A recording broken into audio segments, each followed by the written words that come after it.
우리들에게 주신 하나님 말씀 베드로전서 4장 4절에서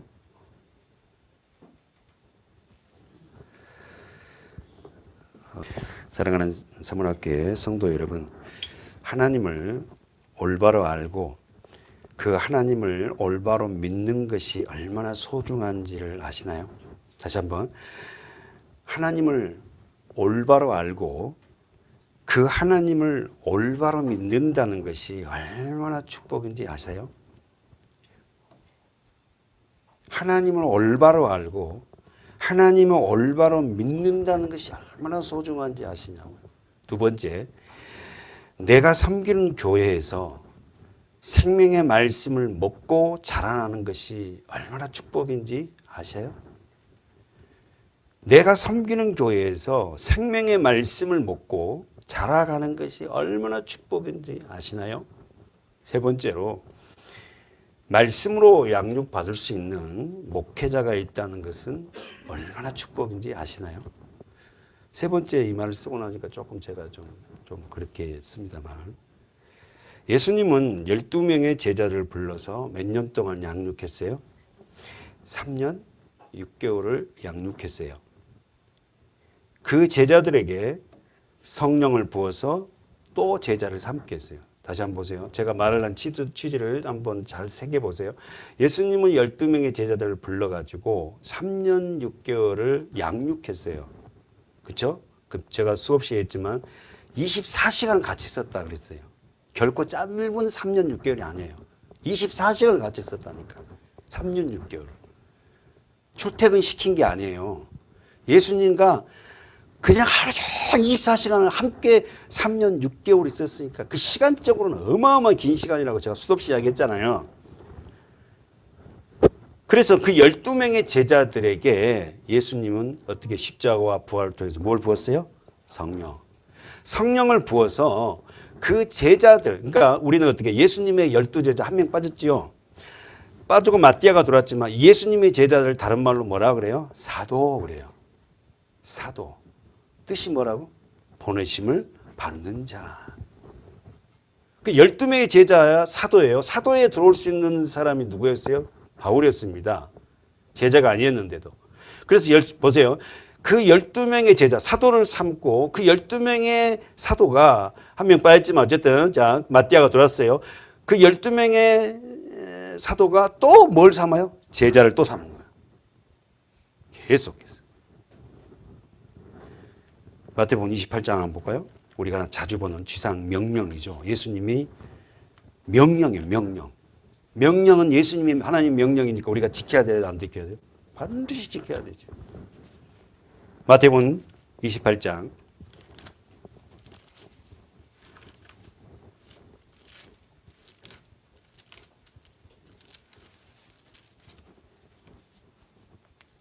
16절 읽습니다.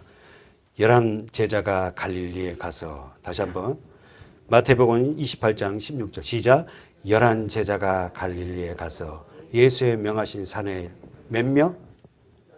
왜 한 명 빠졌어? 누구가 빠진 거예요? 가룟 유다가. 가룟 유다가 빠졌어요. 가룟 유다가 어떻게 죽었어요? 자살하죠. 어떻게? 비참하게 죽잖아요.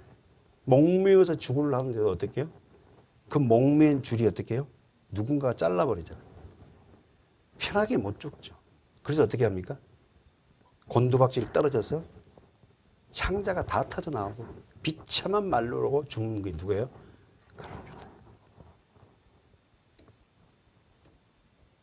실질적으로 여러분 더 비참하게 죽을 사람들이 많아요. 11 제자가 갈릴리에 가서 예수의 명하시는 산에 일러. 만약에 여러분 11명의 제자에게 예수님이 어느 산이라 지명했으면요, 정말로 그 산에요, 좀 단어가 죄송합니다, 성지순례 가서 그 산에 가려고 박 터질 거예요. 박 터져. 성경은 그 산을 말 안 해요. 그 산이 신성화가 돼갖고 여기가 예수님이 부활 승천하면서 여기서 그냥 11명 제자한테 그랬디야. 그래가지고 막 그 산에 가려고 막. 마가는 알면서도 그 산 지명을 빼버려요. 이해되죠? 예수의 명하시는 산에 이르러 예수를 배웠고 경배하나 오히려 의심하는 자도 있다. 누가? 11명의 제자가. 뭐가 임하지 않았어? 성령. 그러니까 여러분, 예수님의 제자들이 예수님이 부활을 하기 전까지 지상에서 며칠 있었어요? 40일 있었어요. 나타났단 말입니다. 자기끼리 숨어 있으면 벽을 통과해서 왔어요. 문을 다 잠가놨고 있는데도 예수님 탁 나타나갖고 어떻게 말씀하시고 또 사라지고. 그러는데도 그 11명이 다 예수가 하나님의 아들이심을 믿지 않아. 우리가 믿음 없는 건 당연한 거예요, 여러분. 부활을 현장을 보고도 예수님이 나타나서 말씀을 하셨는데도 불구하고 그들은 보세요. 뭐라고 합니까? 마태복음은 오히려 의심하는 자도 있더라. 여러분, 저와 여러분은 당연하다니까. 의심을 들어요, 때로는. 우리는 연약하다니까요. 여러분을 질책하지 말으라는 거예요. 제자들도 그랬지. 그러나 내게 성령이 부어지면 내가 다시 일어나잖아. 그래. 예. 우리는 그렇게 연약하단 말입니다. 그들도 마찬가지예요. 11명의 제자도. 숨결을 느끼면서 예수님과 부닥치면서 살았는데도 불구하고 믿지 않아요. 왜? 어떻게 죽은 자가 살아납니까? 보이지 않는 하늘나라가 어디가 있어요? 예수께서 나와 일러 가라사대 하늘과 땅의 모든 권세를 내가 주었으니 내게 예수님이 받았어요. 이 권세가 뭐야? 몇 번 뭐래요? 디도미 뭐죠? 왕이 신하에게 하사하는 거. 암행의사에게 왕이 뭔가 하사하잖아요. 암행의사 패만 줘도요. 그 암행의사 가는 날은 그곳은요 왕이 위임받아 가기 때문에 난리가 나잖아요. 막. 지금 제자들에게 이 말 모든 권세를 내가 받아서 너에게 준다. 그러면 권세 받은 자의 삶은 어떤가? 그러므로 너희는 가서 모든 족속으로 뭘 삼아? 제자 삼아. 여러분, 저와 여러분이 예수 그리스도의 제자가 돼야 된단 말입니다. 교회가 해야 할 일은 뭐예요? 제자 삼는 거지. 우리가 해야 할 일도 앞으로 제자 삼는 거예요. 말씀을 가르치는 거예요. 근데 그걸 안 하고 뭐 하는 거예요? 본질적인 것을 안 하고 다른 걸 한다고. 그러니까 교회가 교회된 역할을 감당하지 못하는 거지. 사회에서 더 지탄을 받는 거지. 외형 건물들은 커가는데 거기 안에 진짜 하나님의 생명력이 없어버리면 그건 꽝이라니까. 허당이에요, 허당 사실은. 근데 그걸 우리는 부러워하고 그걸 추구하고 저렇게 크게 져야 된다 하잖아요.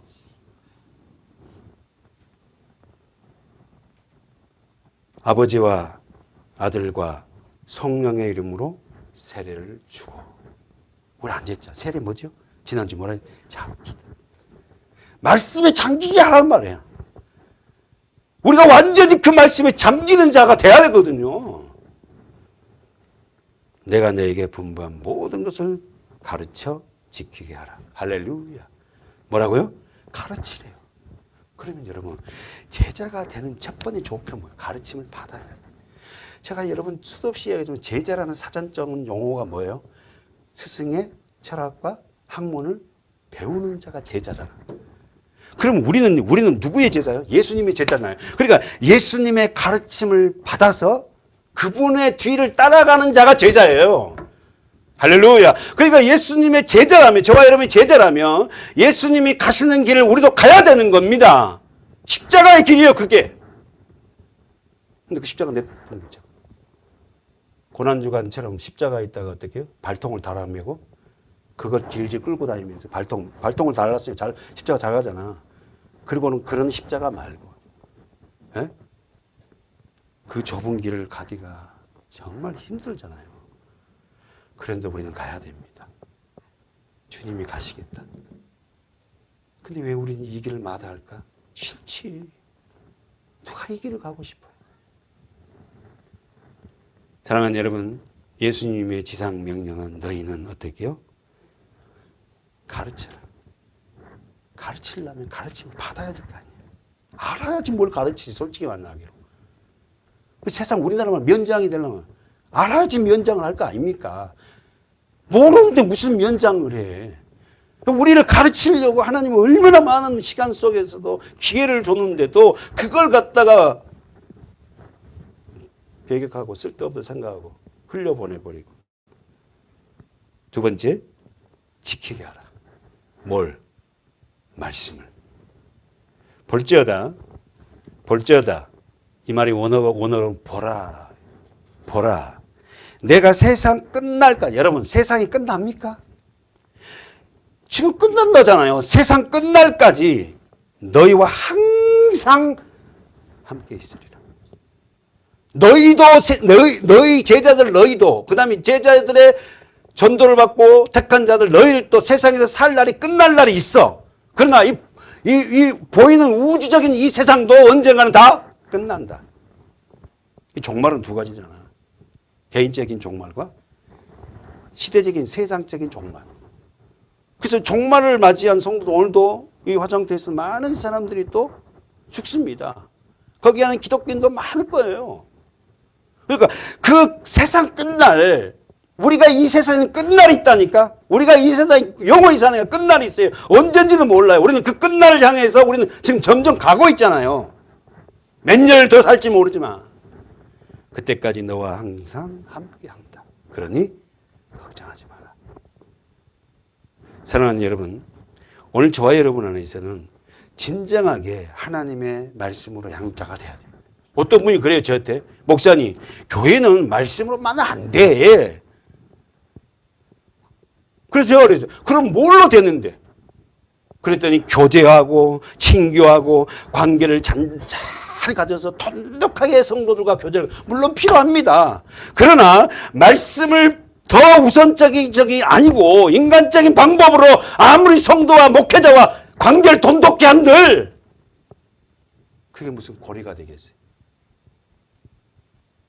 말씀은 안 된다는 거예요. 나는 거기에 몇 번 이야기했지만 너무 화가 나요. 너가 그럼 교회가 있어야 될 이유가 뭐예요? 왜 말씀이 안 된다는 거예요? 왜 말씀으로 변화가 안 된다는 거예요? 그럼 주님이 말씀하는 거 다 틀린 거 아닙니까? 저는 그 말씀 앞에 도저히 저는 수긍할 수 없어요. 예수도 알기 원하면? 예수도 알기를 원하면 그것도 뭐 찬양, 우리 권사님 좋아하는 찬양이 있잖아. 예수도 알기 원하면 그것도 머무는 은혜요.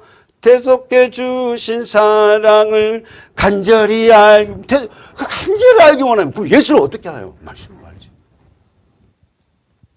내 평생 소원,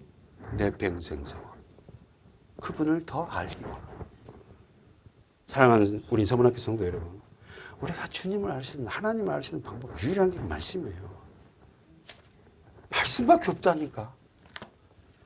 근데 이걸 제끼놓고 이걸 본질 이걸 놔놓고 왜 뭘 이런 걸 해서 교회에 어떤 끈끈한 관계를 가져서 절대 못 떠나가게끔 한다고요?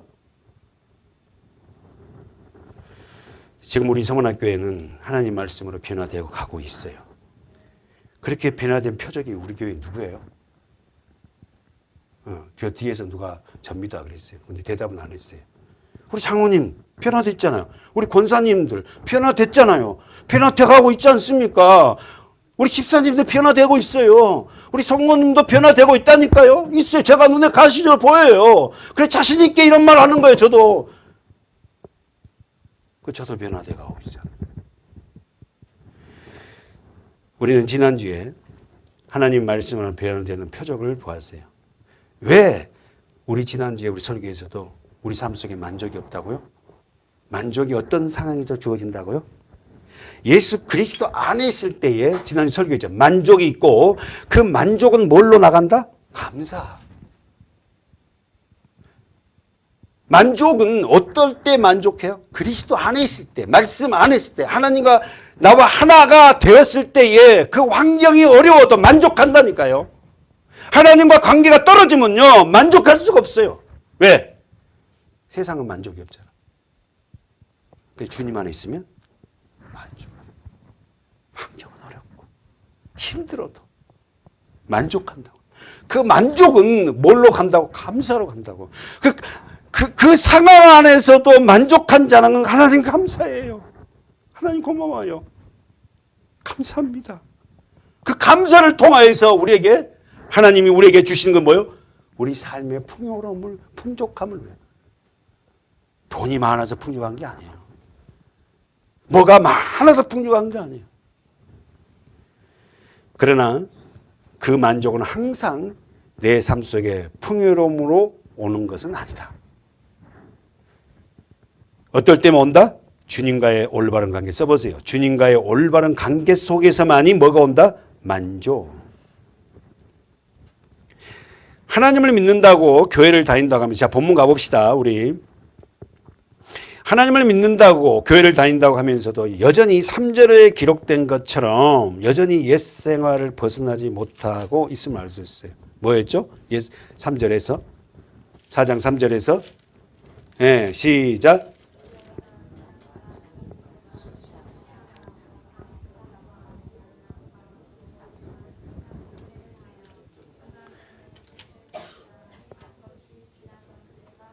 아멘. 이 말이 뭔 말이에요? 이거 설교가 이러고 끝났잖아요. 2000년 전에 그들의 삶의 모습이나 현재를 사는 우리들의 모습이나 똑같다. 똑같아요, 여러분. 대한민국이 싫어서 이민 가고 그 사람은 대한민국이 싫어서 이민 간 사람 거기는 없어요? 똑같아요. 대한민국이 싫어서 우리나라 같이 좋은 나라가 어디 있어 사실. 다른 나라에 간들 이방인이야 이방인. 근데 대한민국이 싫어서 이민 가. 이 나라가 최고의 좋은 나라예요. 우리나라가. 2000년 전이나 지금의 그리스도인들이나 똑같은 거예요. 사랑하는 여러분, 교회를 다닌다고 예수를 믿는다고 하면서도 현재나 과거나에 별 다를 바가 없던 거예요. 그러나 오늘 본문 보세요. 4절. 예수를 구주로 영접하고 변화받기 시작한 그리스도의 변모에 대해서, 내가 변하는 것에 대해서 주변 사람들의 반응은 어떻다고? 이러므로 너희가 저희와 함께 그런 극한 방탕에 다름질하지 아니한 것을 저희가 어떻게 한다? 이상히 여기고 비방. 다시 한번 자기 성경이 뭐예요? 우리가 예수를 구주로 영접하고 변화됐어요. 그래서 이전에 행하던 일을 안 해. 그런 삶의 방식으로 안 살아. 세상 삶의 방식으로 안 사는 걸 보고 나를 아는 구원받지 못한 자가 뭘 한다고? 첫 번째, 이상히 여긴다. 그리고 두 번째, 비방. 써보세요. 죄의 특성 중에 하나는 반드시 상대를 끌고 간다 그랬어요. 야, 이거 먹어봐. 네가 옛날에 한 잔씩 했잖아. 아, 이런 것도, 이런 재미도 없이 어떻게 살아? 해봐. 어? 세상이 사는 게 뭐야? 이런 거 아니야? 하고 했는데 그 일들을 돌았으니까는 그들이 이상히 여기단 말은 써보세요. 낯선 사람으로 여겨. 내가 엊그제까지 만난 사람이 아니야. 내 하자는 대로 다 해온 사람이 갑자기 어느 날 갑자기 자기하고 지하고 세상 즐기던 걸 안 하거든. 그러니까 낯선 사람을 이상히 여겨. 낯선 사람을 여긴다니. 그리고는 두 번째 뭐라고? 비방하기 시작해. 사랑하는 여러분, 만약 그리스도인이 된 후에도, 교회를 다닌 후에도 과거에 같이 어울리면서 살았던 사람들에게 내가 낯설게 보이지 않고 여전히 삶의 방식이 과거와 똑같은 방식으로 산다면은 그 사람은 구원받지 못한 사람인지도 몰라요. 진짜 구원받았다면은 내가 예수 믿기 전에, 아니 예수를 믿어도 그냥 설렁설렁 그냥 대충 왔다 갔다 하는 그렇게 살아가다가 세상이 하는 방법대로 살아가다가 이제 진짜 그리스도가 내 주인이 되어서 세상이 추구하는 방향으로 살지 않는 이것이 어떻게 해요? 그냥 자연스럽게 나온다면 이건 진짜 구원받는 그리스도인이라고 말할 수가 있겠냐는 거예요. 그 사람은 형식상으로는 그리스도인 되었지 모르지만 뭐가 안 됐어요? 진정한 그리스도인은 아닙니다. 그래서 여러분, 우리는 반드시 어떻게 해요? 다시 태어나야 돼. 물과 성령으로 거듭나야 태어나야 돼. 아이가 태어나면 첫 번째가 뭐예요? 웁니다. 안 울면 안 돼요. 공기가 들어가야 돼요. 자기가 이제 공기를 쉬어야 돼. 이제는 탯줄로 모든 게 했는데 이 탯줄 잘리는 순간 어떻게 해요? 자가로 쉬어야 돼요. 오늘 저와 여러분이 물과 성령으로 거듭난 자는 어떨게요? 반드시 어떨게요? 예수 그리스도의 십자가로 새 생명이 되었다는 자는 첫 번째, 주변 사람들로부터 부러운 존재가 된다. 이상히 여긴다니까. 두 번째, 내가 정말로 그리스도와 함께 새 생명을 소유했다면 어떨게요? 비방도 받는다. 알고 있어야 돼, 이 말씀이. 세상 사람들은 예전에 내가 즐기던 걸 안 하니까 좀 이상한 사람, 낯선 사람 생각, 왜 그래? 예전대로 해. 이러지, 또 그러면서 어떻게, 이거 쟤 있잖아. 교회 다닌단디야. 비방한다니까. 그런 말을 들을 때마다, 정말 하나님 말씀대로 내가 그리스도인 됐구나. 정말 감사해요. 다시 한번 보세요. 너희가 저희와 함께 그런 극한 방탕에 다름질하지 아니한 것을 저희가 이상히 여겨 비방하나. 너희는 누구요? 예수를 믿는 자. 저희는 누구요? 예수를 모르는 자.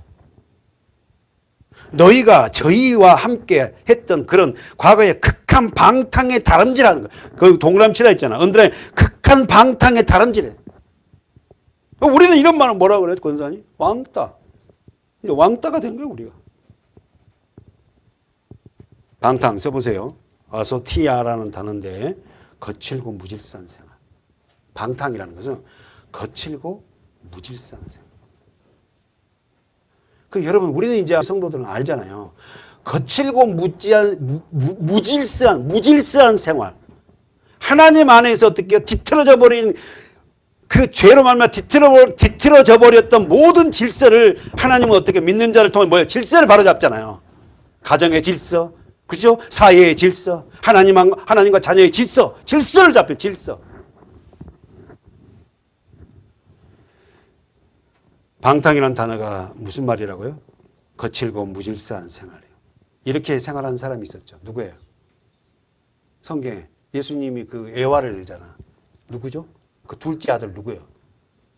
그 허랑 방탕한 그 둘째 아들 뭐죠? 그 아들이 뭐라 그랬어? 아버지한테? 아버지, 나에게 돌아올 분깃을 주시오. 아버지 맨날 그 하는 게 그거 안 돼. 나 답답합니다. 그거 갖고 사업 좀 하게.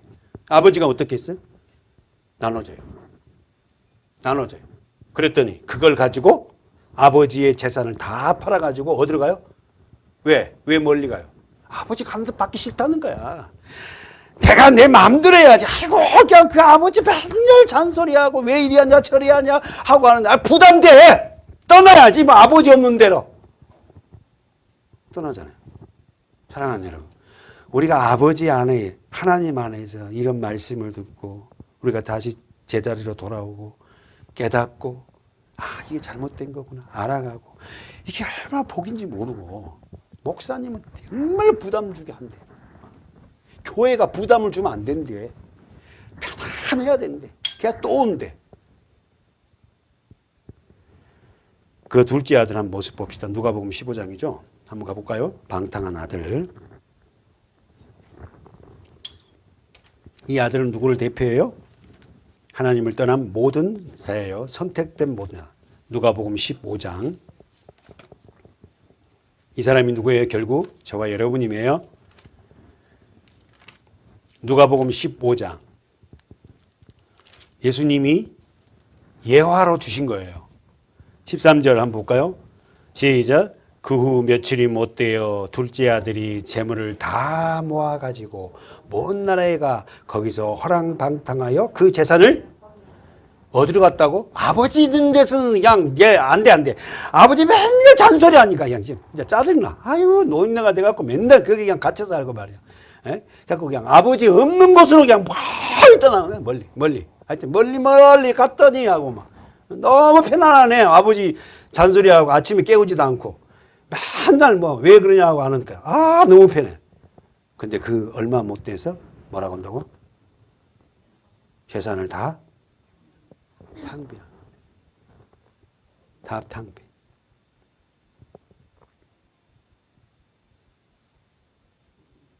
사랑하는 여러분, 이 둘째 아들 통해서 우리에게 주시는 교훈이 뭐예요?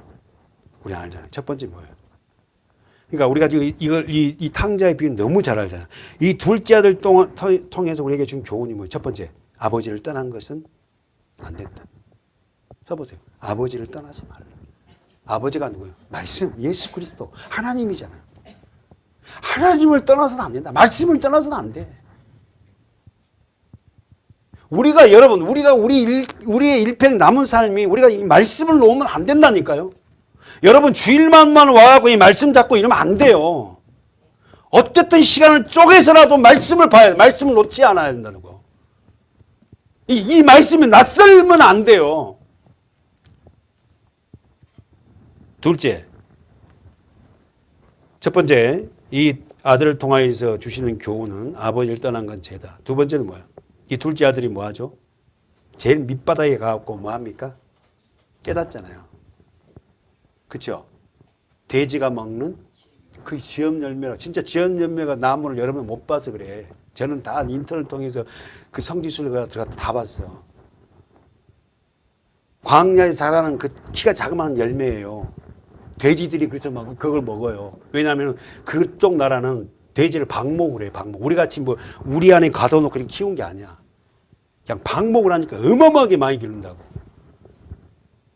근데 여러분 유대는 아닙니다. 유대인들은 어떻게 돼지고기를 안 먹잖아.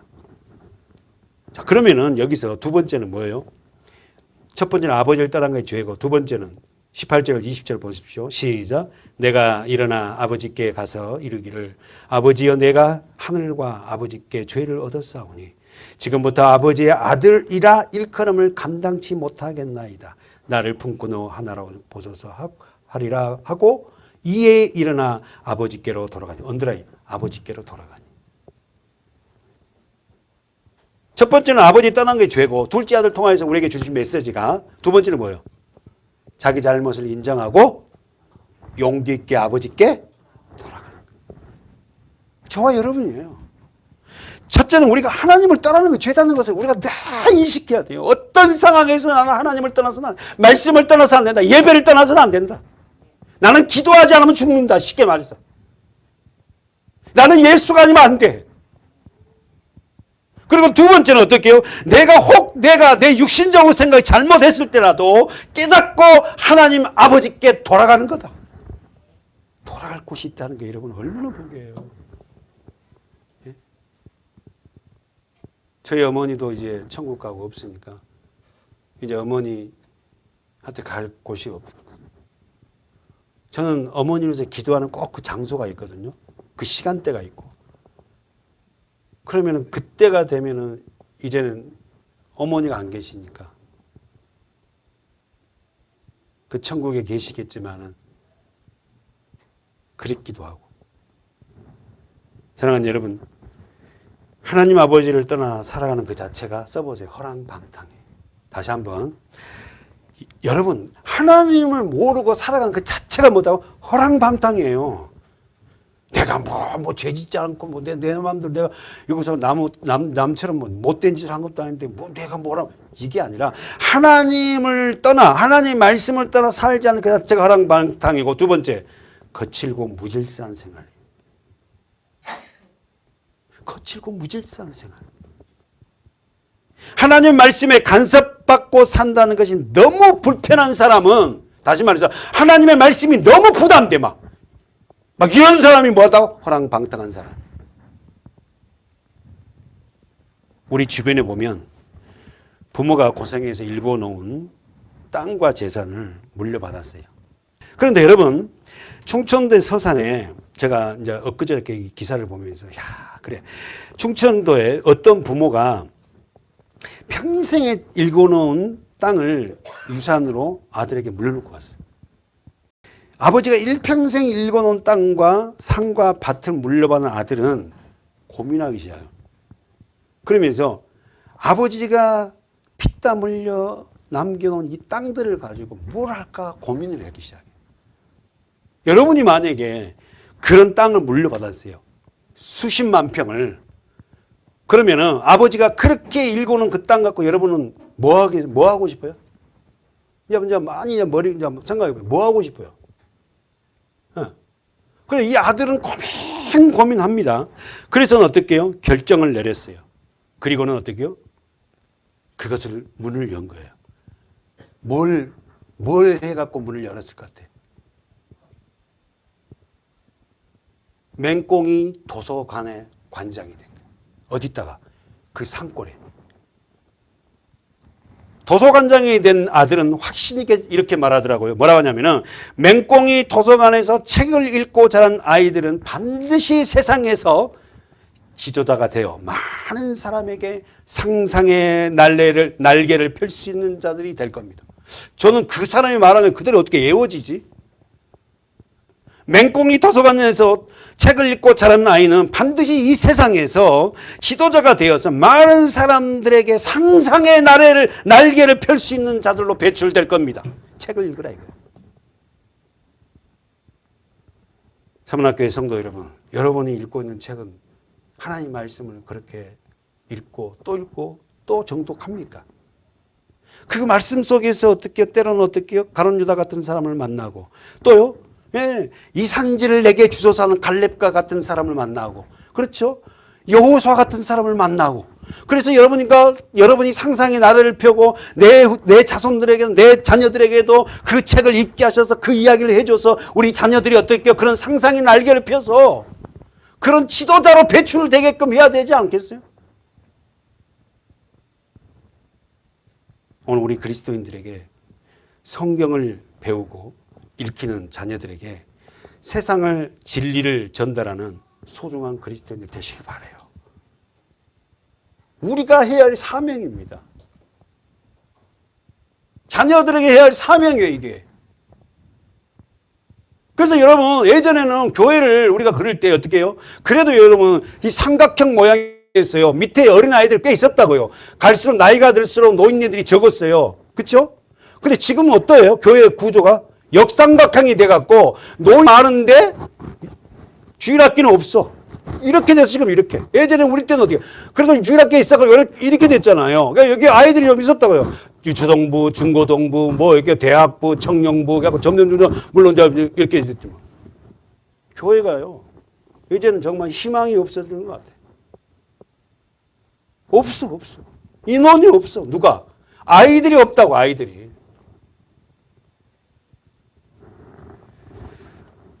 본문 가봅시다. 예수 그리스도의 십자가의 은혜로 극한 방탕 생활을 정리하고 믿음으로 살아가는 성도들을 이상히 여기는 자들의 결론이 나와 있죠. 결과가 나와 있죠. 한번 읽어보세요. 몇 절이에요? 5절. 예수 그리스도의 십자가의 은혜로 극한 방탕 생활을 정리하고 믿음으로 살아가는 성도들을 보고 그 주변의 사람들이 자기를 아는 사람이 뭐예요? 이상히 여기고 비방한 자들의 결과. 5절 읽어보세요. 시작. 저희가 산자와 죽은 자 심판하기를 예비하신 자에게 짓고. 다시 한번 보세요. 저희는 누구죠? 그리스도인들을 비방하는 자들. 여러분이 아는 친구 중에서 그리스도인 되면은 비방한 자. 저는 간증을 통해서 정말 친구 좋아하고 세상 친구 좋아하고 정말 의리의 사나이라고 막 이래 할 정도인데 그 예수를 인격적으로 만나고 다 한 방에 정리를 다 하고 났을 때 엄청난 비방을 들었어요. 진짜 지난주에도 설교했지만 왜 너무너무 외로웠어요. 하루아침에 모든 게 다 끊어져 버리니까. 가족도 끊어지고 뭐 다 끊어지니까 뭐 없으니까 뭐 도와달라고 한 걸 생각해. 사랑하는 여러분, 그렇게 방탕한 생활을 정리하고 살아가고 그런 나를 보고 세상 사람은 이상히 여기고 비방한 자들의 결과가 첫 번째 어떻게 해요? 저희는 예수 그리스도의 비방한 자, 산자와 죽은 자 심판하기를 하는 예비하신 자에게 직고하리라. 직고하라 써보세요. 직고가 뭐예요? 말하리라, 진술하리라. 그렇지, 고하리라. 뭘? 하나님. 그렇죠. 하나님의 심판대 앞에서 그들은 지 입으로 다 이야기할 거야. 세상에 죄짓던 이야기, 누구 험담했던 이야기, 비방했던 이야기, 교회를, 그리스도인들을 지 입으로, 자기 입으로 다 말할 거야. 어디서? 산자와 죽은 자를 심판하시길 예비한 자리. 그러면 여러분 보세요. 산자와 죽은 자를 심판하길 예비하신 자가 누구예요? 예수 그리스도.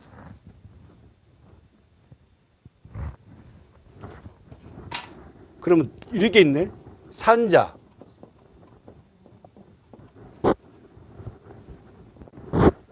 그 다음에 누가 있어요? 죽은 자.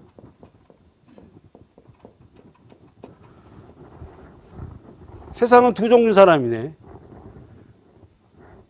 근데 여러분, 우리가 더 들어가면요. 세상의 모든 사람 다 죽은 자였죠.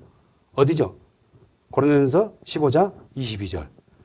아담 안에서 모두가 다 죽은 자야. 그런데 어떻게 우리가 택한 자녀 되어서 이제 뭔 자가 되었어? 산자가 됐어. 그럼 산자의 뜻은 뭐예요? 살아있다는 건 뭐예요? 생명이 유한자죠. 있는 자잖아. 여기는 생명이 뭐예요? 없어요. 하나님의 생명, 아니 우리에게 준 생명이 있는 자는 산자예요. 죽은 자는 어떻게 생명이 없어요. 그러면 이 산자와 죽은 자의 특색이 있어요. 여러분 한번 생각하면서 봐요. 산자와 죽은 자 특색은 뭐예요? 그렇지. 누가 반응이다 그랬는데. 반응하지? 여기 죽은 자는 반응하지 않아요. 산자는 반응해. 뭐에? 그렇지. 언제는 됐네. 말씀에 반응합니다. 산자는. 이 말씀에 반응해요. 죽은 자는 이 말씀에 절대 반응하지 않아요. 싫어합니다.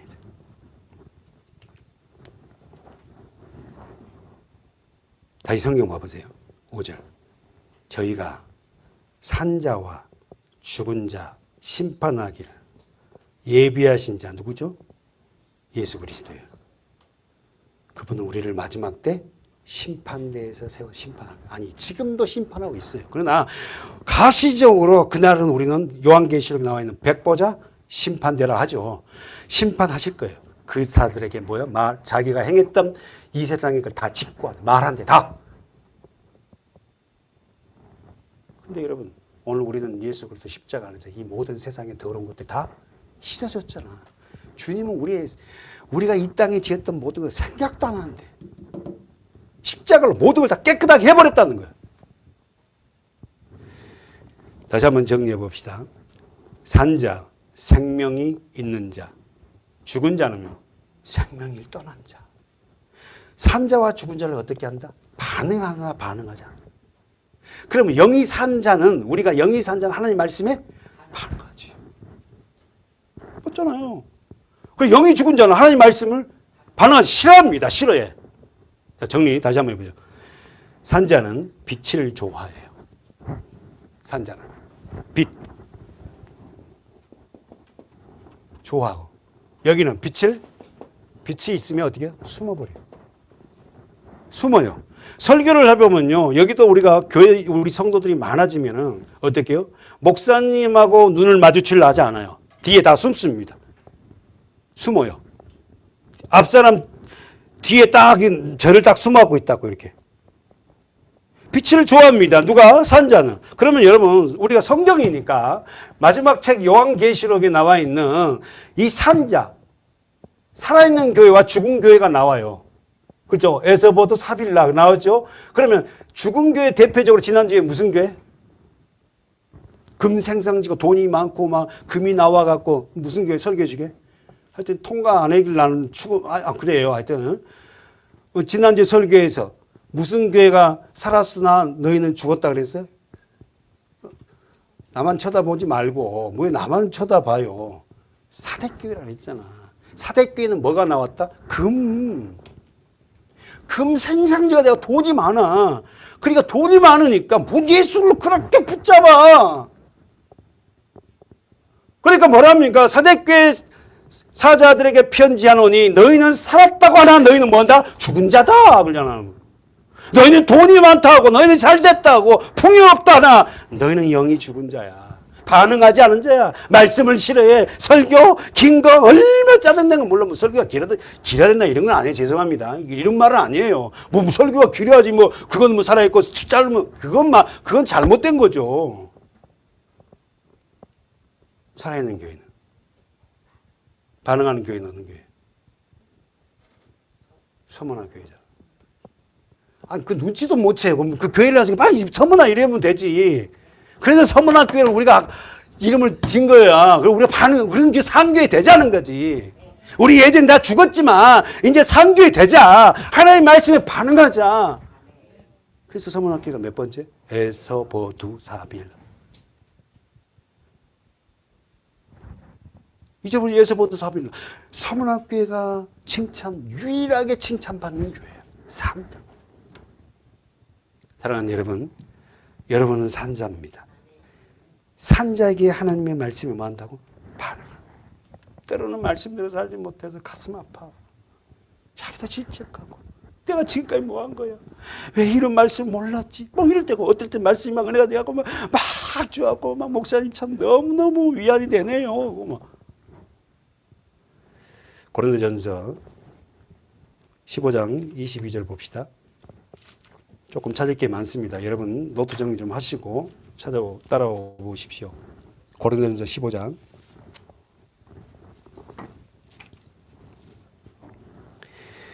암송 9절이죠. 22절 다 같이 15장 22절 시작. 아담 안에서 모든 사람이 죽은 것 같이 그리스도 안에서 모든 사람이 삶을 얻으리라. 생명을. 그러면 모든 인류는 어디 안에 있다? 아담 안에 있었다. 할렐루야. 예수가 죽을 때 선택된 자들은 어디 있었다? 그리스도 안에 있었다. 거기서 아담 안에서 그리스도 안에서 언더라인 있잖아.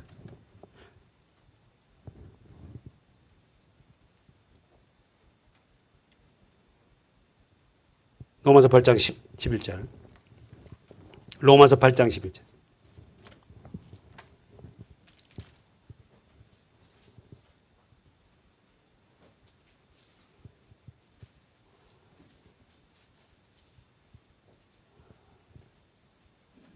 읽으세요. 로마서 8장 10절 11절 시작. 또 그리스도께서 너희 안에 계시면 몸은 죄로 인하여 죽은 것이나 영은 할렐루야.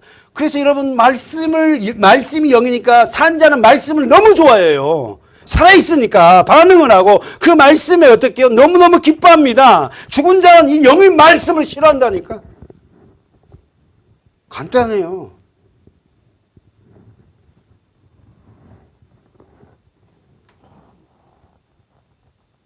예수를 죽은 자 가운데 살리신 영이 너희 안에 거하며 할렐루야. 그리스도 예수를 죽은 자 가운데 살리신 이가 성령이 너희 안에 거하시는 그 영으로 말미암아 너희 죽은 몸도 살려낸다. 산 자는 반응합니다. 다시 더 가봐요. 디모데후서 뒤로 가보세요. 디모데후서 목회서신이죠. 디모데후서 몇 백이에요? 몇 조? 4장 346페이지랍니다. 다른 거 없어요, 여러분. 여러분 앞에서 이걸 말씀을 적고 정리하고 내 마음에 새기는 거예요. 디모데후서 4장 누가 누구에게 쓴 거예요? 하나님이 바울을 통해서 디모데에게 쓴 거예요. 다시 한번 이 중요한 단어가 하나님이 바울을 통해서 누구에게 썼다고? 디모데. 하나님이 바울을 통해서 디모데에게 쓴 것이 바울이 자기 자의로 쓴 게 아니에요. 그래서 성경인 거예요. 읽어보세요. 디모데후서 4장 1절 시작. 하나님 앞에 산자와 죽은 자를 심판하실 그리스도 예수 앞에서 그의 나타나실 것과 그의 나라를 두고 엄히 누가 나요? 산자와 죽은 자를 뭐한다? 심판한다. 누가? 그리스도가. 그분이 누구다? 예수다. 예수는 이제 심판자예요.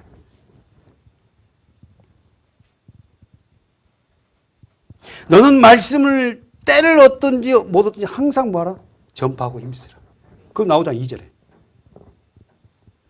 그러니까 말씀을 알아야지 전파하는 거야. 그러니까 이거 율법적으로 이걸 하지 말고 제대로 말씀을 공부하고 배워서 그 말씀을 어떻게 내 삶 속에 어떻게 적용하고 흘려보내야 되는 거지. 때로는 어떻게 해요? 말도 할 수 있어야 돼요. 근데 이게 자기에게 정립이 안 됐는데 그걸 율법적으로 하려니까 전하는 자도 생명이 없어. 그 생명이 없이 전하는 그 소리를 누가 듣고 얘기하냐고요.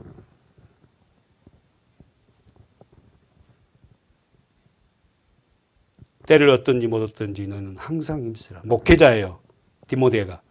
범사에 오래 참음과 가르침으로 경책하며 징계하여 권하라. 뭘로? 말씀으로. 얼마나 목회자가 말씀에 집중하고 말씀을 연구하고 이 말씀을 성도들에게 먹여야 되냐 이 말이에요. 그러나 먼저 그 일들을 훈련되고 그걸 경험하고 배워야 될 거 아닙니까? 바울은 하나님이 바울 통해서 목사가 얼마나 중요한지 알고 이 목사 한 사람을 제대로 양육하려고 엄청나게 많은 투자를 해요. 왜? 목회자가 살면 그 목회자를 따르는 양들도 삽니다. 양들은 모른다니까. 여러분 당연한 거예요. 여러분 또 잊어버려야 당연한 거예요. 잊어버려야지 또 내가 또 하지. 당연한 거예요. 한 번만 더 가봅시다. 사도행전 10장. 사도행전 10장.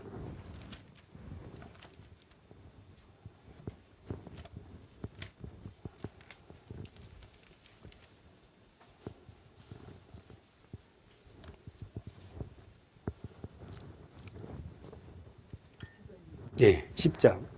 시간 관계상 다 읽으면 좋지만 39절부터 읽습니다. 시작. 우리는 유대 땅과 예루살렘에서 그의 행하신 모든 일의 증인이라. 그를 저희가 나무에 달아 죽였어요. 언더라인 치세요. 나무에 달아 죽였으나 하나님이 사흘 만에 다시 살리사 나타내시되 모든 백성에게 하신 것이 아니요 오직 미리 택하신 증인 곧 죽은 자 가운데서 일어나신 후 모시고 음식을 먹는 언더라인 쳐 우리에게다. 모두가 예수 그리스도의 십자가를 아는 거 아니에요. 저와 여러분 택한 자들만 아는 거예요. 그리고 이 42절에 동그라미 치세요. 시작. 우리를 명하사 백성에게 전도하되 하나님이 산자와 죽은 자의 재판장으로 정하시는 자가 곧 이 사람인 것을 증거하게 하셨고. 할렐루야. 누구? 예수 그리스도. 또 누가 나와? 산자와 죽은 자. 사랑하는 사모님께 성도 여러분, 우리는 모두가 다 죽은 자였어요. 그러나 예수 그리스도의 은혜로 십자가의 은혜로 이제는 뭔 자야? 산자. 그래서 우리는 어떻게 말씀에 반응하는 거예요. 그리고 뭐요? 빛을 좋아해. 이 말씀이 빛이잖아. 그러니까 말씀이 빛이잖아요. 그렇죠. 말씀은 어떻게 시편 119편은 내 발에 등이고 그러잖아요. 말씀이 내 발에 등이 돼. 이 말은 뭔 말이고 등불인 게 아니라 우리 삶 속에서 말씀대로 순종하니까 어떻게요? 그 등불대로 순종하니까 넘어져도 일어나고 무엇인지 분별하고. 사랑하는 여러분, 새로운 본문 가보세요. 새로운 삶을 사는 그리스도인들이 비방, 욕하는 자들은 반드시 하나님 앞에 영원한 심판을 받을 거예요. 그럴 때마다 여러분과 제가 나의 삶을 보고 이상히 여겨. 자, 정리해 볼까요? 이 세상의 삶만 사는 것으로만이 끝이 아니다. 심판이 있다는 것은, 산자와 죽은 자 심판이 있다는 것은 이 세상이 끝나고 나면 뭐가 기다리고 있다? 심판이 있다. 그래서 저와 여러분은 하루하루를 어떻게 살아요? 믿음으로 살아야 돼. 다시 한번. 이 세상만으로 모든 것이 끝나는 것이 아니라 이 세상의 삶에 대한 심판이 기다리고 있어요. 다시 한번. 이 세상의 삶에 대한 심판이 기다리고 있다니까. 그러면은 이 세상의 삶에 대한 심판이 기다리고 있으니까 이 세상의 삶을 얼마나 삶이 중요한지 알아요? 어떤 일을 하든 무엇을 하든 어느 환경에 있든 내 삶을 다 알고 계시고 보고 계시는 하나님이 계신다는데 내가 어떻게 살아야 되냐고요.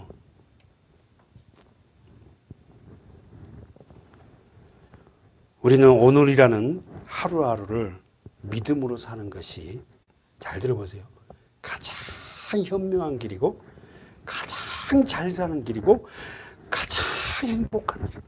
다시 한번. 오늘이라는 이 하루하루를 믿음으로 살아간다는 것이 가장 잘 사는 길이고 가장 현명한 길이고 가장 행복한 길이에요. 오늘 하루가 난 내일부터 이제 성경 읽을래. 못 읽습니다. 오늘부터 읽어야 돼. 오늘부터.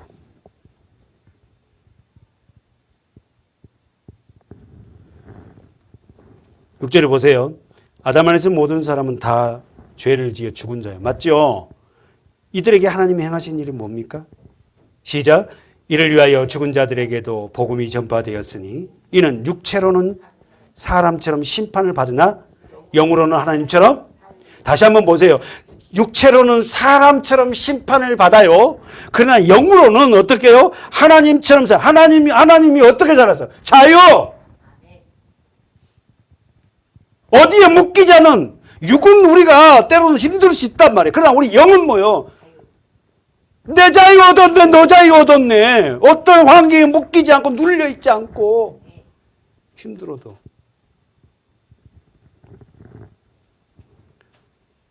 죽는 자들에게도 복음이 전파되죠. 노트 정리해 보세요. 이를 위하여, 자 쓰세요. 죽는 자들에게도 복음이 전파되었으니. 죽는 자들.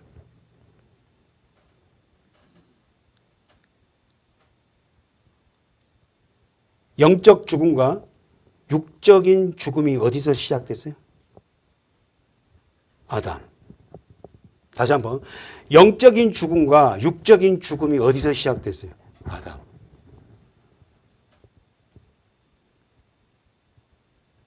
한 번 죽은 것은 사람에게 정하신 것이요. 그 이후에는 심판이다. 여러분 노트에 써놓고 가지 말읍시다. 히브리서 9장 27절. 한 번 죽은 것은 사람에게 정하신 것이요. 그 이후에는 심판이다. 왜 한 번 사람이 죽어야 돼요? 아담의 죄로. 사랑하는 여러분, 자 질문합니다. 여러분이 답변해 보세요. 모든 사람에게 임하는 것은 심판이에요. 죽음을 보지 않고 산채로 승천한 사람이 구약 성경에 나오죠. 죽음을 보지 않고 산채로 하늘나라로 들림받아 올라간 사람이 있었어요. 누구예요? 나 말할 때까지 나 서 있을 거예요. 말 설교 안 하고. 자, 구약 성경에 두 사람이 죽음을 보지 않고 그대로 산채로 승천을 했어요. 이렇게. 예? 장로님 누구요?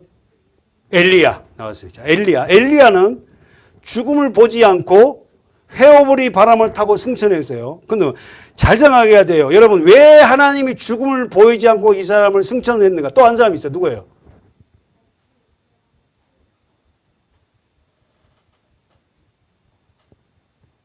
구약 성경.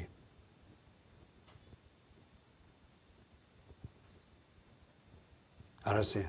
자, 창세기 5장으로 갑시다. 이 창세기가 엄청 중요한 건데 우리는 이 창세기를 너무 쉽게 여러분 창세기 같이 이게 중요한 장이 없어. 물론 성경 다 전체가 중요하겠지만 왜? 시작이잖아요. 시작. 그래서 창세기를 공부를 많이 해야 돼요. 창세기 5장. 네.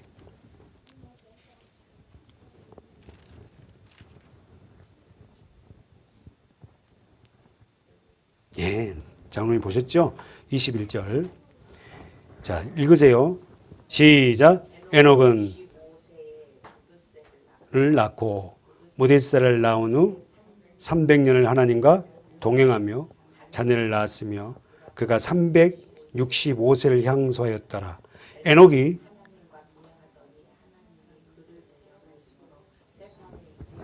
자, 노트 정리합니다. 자, 쓰세요.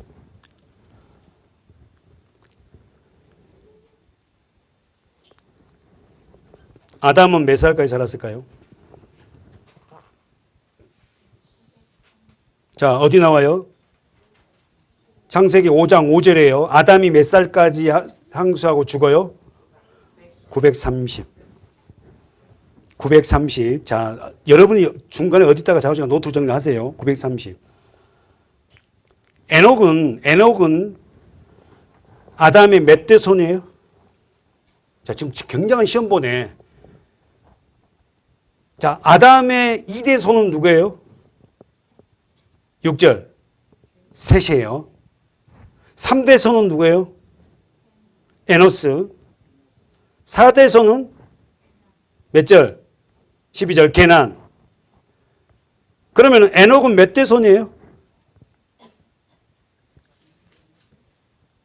에녹은 몇 대 손이에요? 7대 손이에요. 오, 저 7이 나왔어요. 7대 손. 7대 손이에요. 이걸 알려면은 역대상 1장을 가면은 족보장이 나와요. 근데 그 다음에 마태복음 나오고 누가복음 나오잖아요.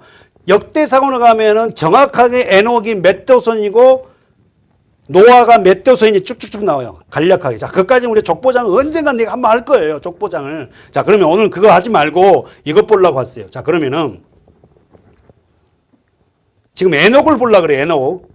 에녹이 지금 어땠다고? 들림 받았어요. 죽음을 보지 않고. 몇 살 때? 300년을 살다가 다시 말해서 365세에 들림을 받아. 몇 절이죠? 23절. 근데 언제부터 에녹은 하나님과 동행했어요?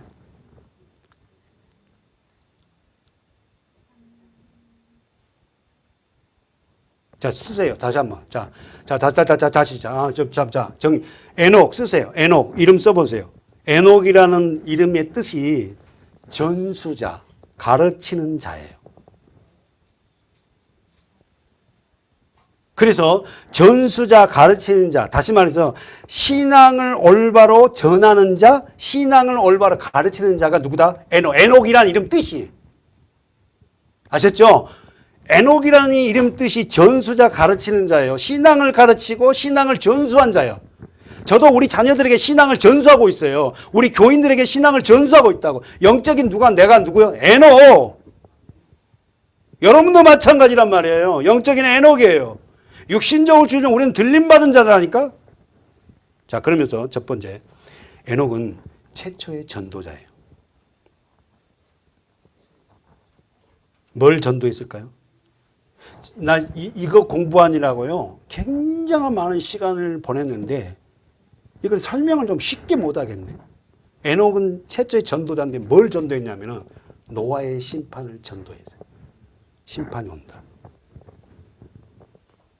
그러면은 에녹이 어떻게 노아 때 돼서 네 몇 대? 노아는 9대손, 10대손이에요. 네 후대에 하나님 물로 심판할 걸 어떻게 알아? 하나님 알려줬죠. 하나님은 그에게 전수를 했다고. 말씀을 해줬다고. 그 말씀을 듣고 에녹이 뭐 했다? 동행했다. 누굴 놓고? 자녀 누구 이름 뭐야? 무드셀라. 그럼 무드셀라 어디 나와요? 22절. 무드셀라를 낳은 후에 몇 살 때? 65세에. 65세에 무드셀라를 낳고 300년을 동행하고 365세에 하늘나라로 승천합니다. 됐죠? 그러면은 무드셀라가 키야, 키. 왜 에녹이 동행했나? 아들을 낳고 이름을 무드셀라로 지어서 써보세요. 무드셀라의 이름의 뜻. 히브리 원어는 메투샬라트예요. 메투샬라. 발음하기 힘들죠. 메투샬라트인데 이 메투란 말은 종말, 끝. 샬라트란 말은 보내다. 이 말을 다시 쉽게 하면은 무드셀라는 뜻은 쓰세요.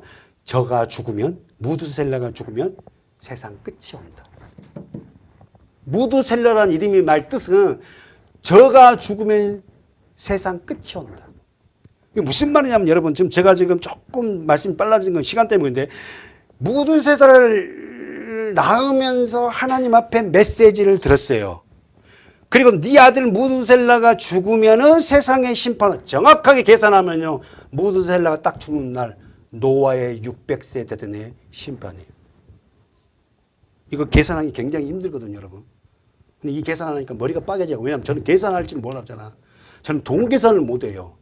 우리 집에 뭐 나는 돈을 계산하면 머리가 아프니까 돈하고는 참 계산 안 해. 나 좀 돈 좀 많이 줘봐. 난 계산 없이 막 갖고 다닌다고. 근데 보세요. 자, 무드셀라 이름이 뜻이 뭐라고요? 저가 죽으면 세상 끝이 온다. 사랑하는 여러분, 가장 오래 산 사람이 누구게? 25절, 26절, 27절. 누구게? 무두셀라예요. 무두셀라는 몇 살까지 살았다고요? 아니야. 27절. 969세를 산 거예요. 969세에 죽는 그날이 노아가 600세 되던 해예요. 그러면 이제 진짜 여러분 이제 머리 아픈 질문을 합니다. 아담이 몇 살까지 살았다고요? 아니. 930. 그러면은 계산하면 아담이 죽을 때는 어느 정도에서 누구 때에 죽었을 것 같아?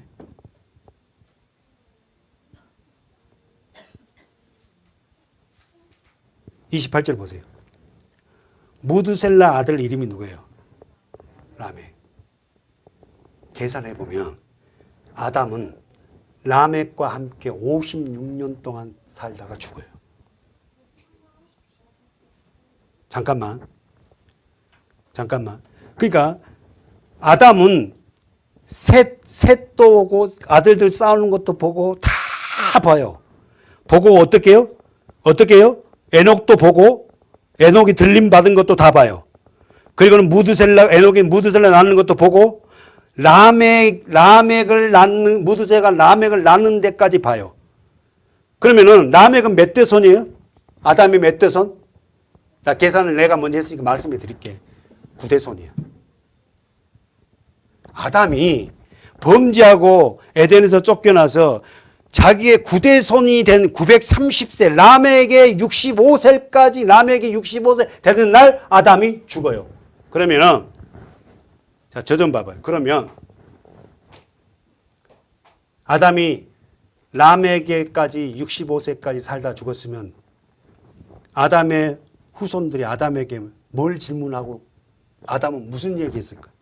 장로님이 만약에 아담인데 그렇게 쫓겨나 살았어요. 그러면 장로님에게 후손들이 뭘 질문하겠어요?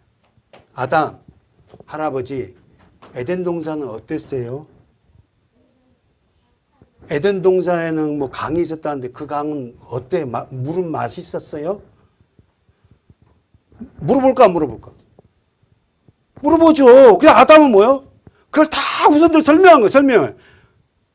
그리고 아담이 그 에덴산에 행복했던 그 삶을 후손들에게 계속 얘기했어요. 계속.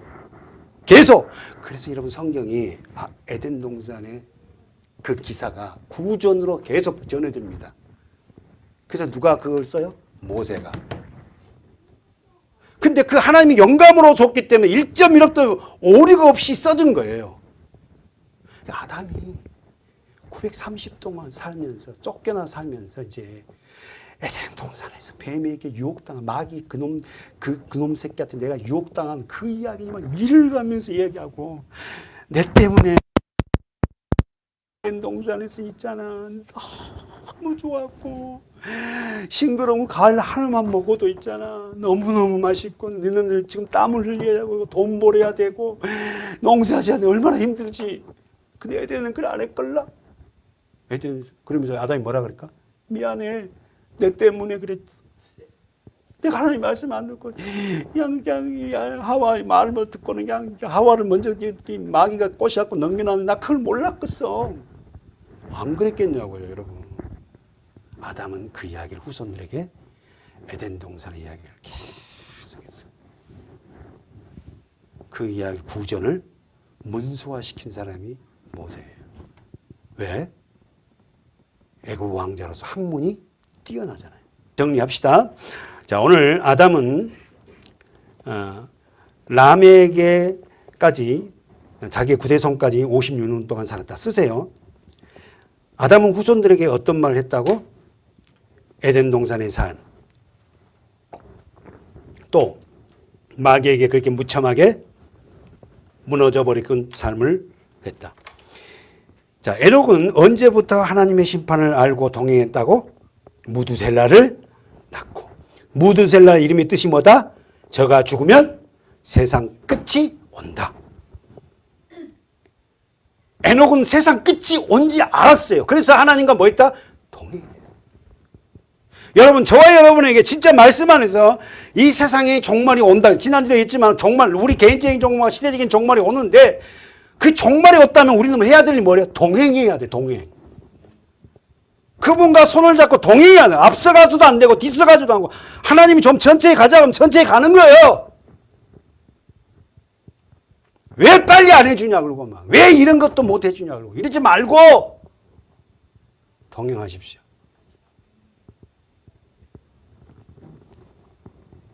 히브리서 11장 가보십시다. 히브리서 11장.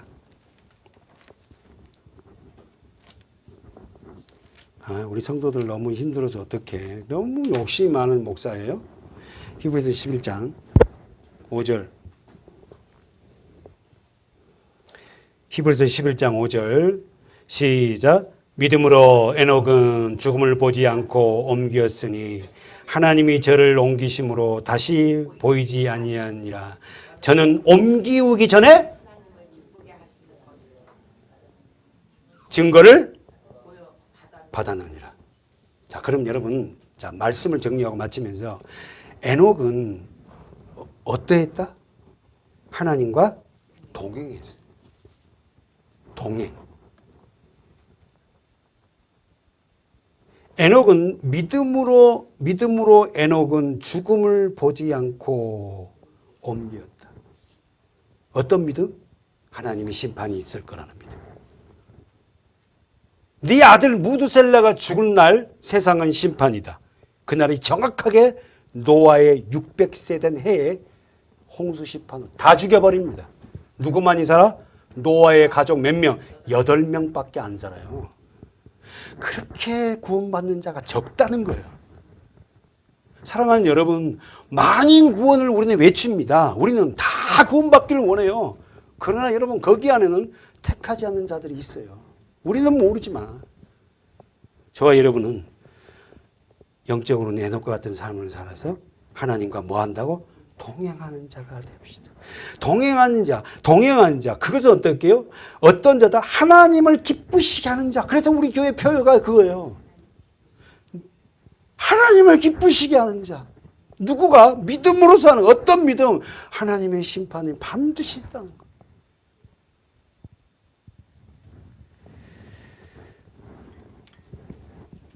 우리 요 말씀 보고 마칠게요. 자, 갑시다. 본문. 베드로전서. 자, 우리 4장 6절 보다가 이렇게 왔어요. 에녹은 죽기 전에, 하늘나라 오기 전에 하나님한테 무슨 결과를 받았다고? 하나님을 기쁘시게 하는 자. 잊지 마세요. 에녹은 하나님을 기쁘시게 하는 자라고 확증을 받아서 누구에게? 하나님으로부터. 그 어떤 삶을 살았게? 동행했기 때문에. 그냥 하나님과 그냥 같이 가는 거예요. 하나님이 너 이거 해라고 하고 내가 왜 이거 해야 되는데 이게 아니라 그냥 가는 거예요. 그냥.